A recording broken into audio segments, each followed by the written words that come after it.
Good day, everyone. Welcome back for another episode of HeartBrief, bringing you three very interesting studies in the last week that I think you will enjoy in your practice. I'm Joel Kahn, medical doctor, triple board certified preventive cardiologist in Detroit and in southeastern Florida.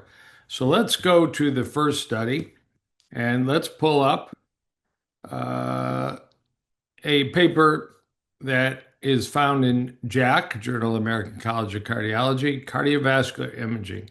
It's a very interesting paper. It was an observational database, a very large database that was available in Europe, Hungary, where they had over 11,000 individuals that had coronary CT angiography, where they could determine if there was coronary plaque, what kind of plaque, lower risk calcified plaque, higher risk soft plaque, very vulnerable plaque, amount of stenosis. And they observed these people over a period of time, about 55% male, average age 59, to determine who is going to have MACE, a major adverse cardiac event, such as a death, a heart attack, a revascularization using bypass or stents. They also looked at the main finding in the study was statin use. And did statin use impact in follow-up the outcome of these people who had very accurately determined coronary disease by this cutting-edge technique that I use tremendously and frequently in my clinic? And the answer was, in the absence of coronary artery disease, there was no advantage to be on a statin. Now, this was actually proposed back 20 years ago by something called the SHAPE Society, that in the absence of atherosclerosis, there was no benefit to prescribing a statin. And in the presence of particularly advanced and complex atherosclerosis, there was a benefit. You could actually calculate the number needed to treat, which was extraordinarily high if there was no atherosclerosis. On the other hand, they did find that statins decreased MACE if there was high risk plaque, if there was obstructive plaque, if there was a calcium score over 400, because these coronary CT angiograms included calcium scoring, and other parameters of advanced coronary disease. So this screams for what we do in my clinic and other clinics called personalized precision cardiology. We don't just look at the numbers on the lab values. They are important. LDLs over 190, high inflammation panels, the presence of lipoprotein little a, all can define risk more precisely. But the bottom line is look at arteries, and maybe the best test is indeed coronary CT angiography, particularly with artificial intelligence evaluation, as is being done more and more. So I think this is a practical tool. I usually go to coronary calcium scoring first because of its low cost, low radiation, and easy access, and save coronary CT angiography for people with high calcium scores, high risk features, or certainly if they have symptoms that are of concern. But you'll see what works in your practice. All right, let's go to paper number 2 in BMC cardiovascular disorders. And it is titled Toxic Heavy Metal Exposure and Heart Health, a systematic review and meta-analysis of 324,331 patients. The authors are coming out of Karachi, Pakistan.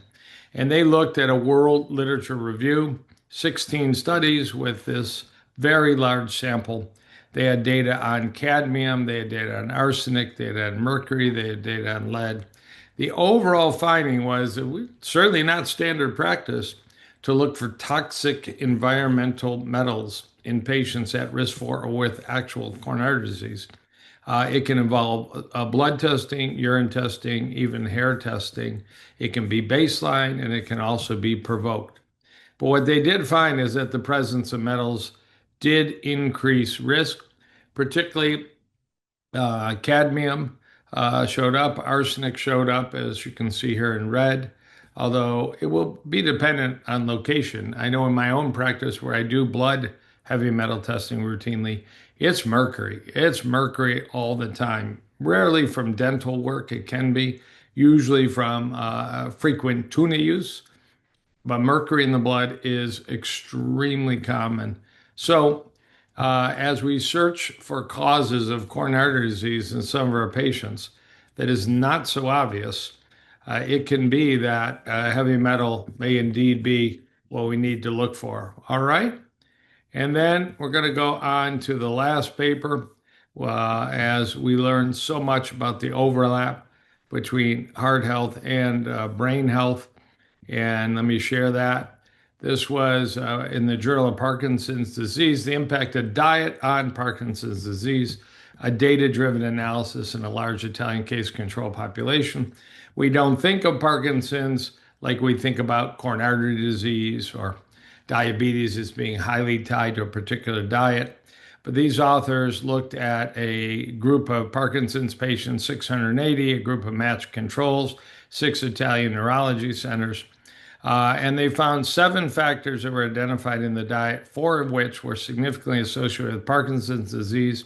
High consumption of sweets, a risk. High consumption of red meat, a risk. High consumption of processed meat, a risk.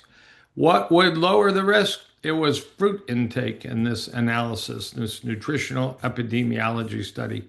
Fruit intake, not even vegetables showed up.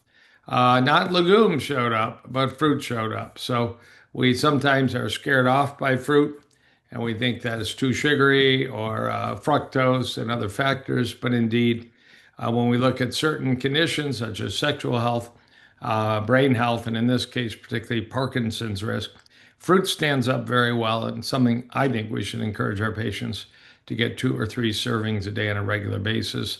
Maybe low glycemic berries if there's a preference. But 2 recent papers in the last couple of weeks showed that mangoes in diabetics lowered insulin resistance, and actually a dried strawberry powder lowered insulin resistance. So those are part of my practice. I encourage people to eat fruit, and I eat fruit myself. So that's what we have this week for HeartBrief, 3 interesting studies. We'll bring you more in the future, but thank you for listening. See you, Joel Kahn, over and out.